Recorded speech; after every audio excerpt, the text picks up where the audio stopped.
தேவனே நான் ஓமதண்டையில் இல்லோம் நெருங்கி சேர்வதே என் ஆவல் பூமியில். எபிரேயர் 7:25.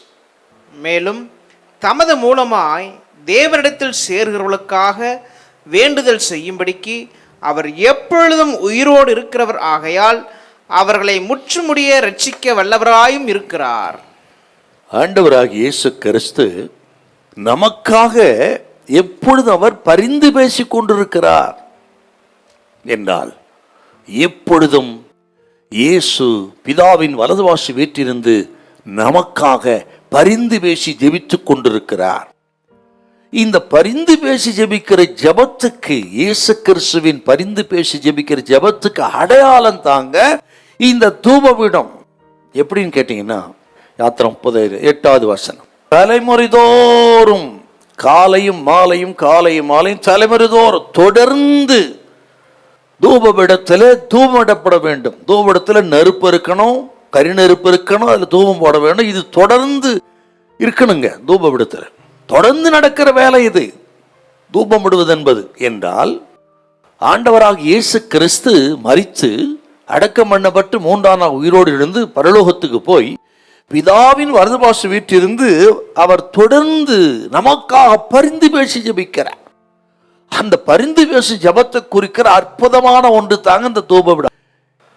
அந்த பரிந்து பேசுகிற ஜெபம் தான் நமக்கு பெரிய பாதுகாப்புங்க.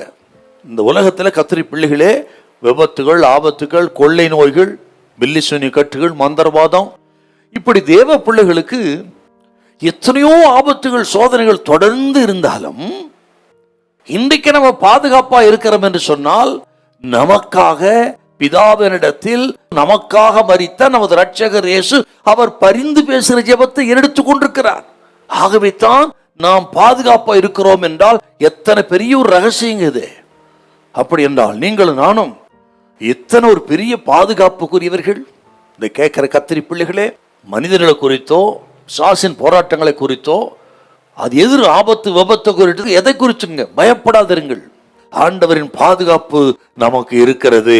நம் குடும்பத்துக்கு, பிள்ளைகளுக்கு பாதுகாப்பு அவர் பரிந்து பேசி கொண்டிருக்கிறார். உனக்கு விரோதமாக உருவாக்கப்படும் எந்த ஆயுதம் வாய்க்காது போகும் என்று சொல்லியிருக்கிறார் என்றால் கேட்கிற கத்திரி பிள்ளைகளே, இப்படிப்பட்ட பரிந்து பேசும் இரட்சகர் இயேசு நமக்கு இருக்கிறார்.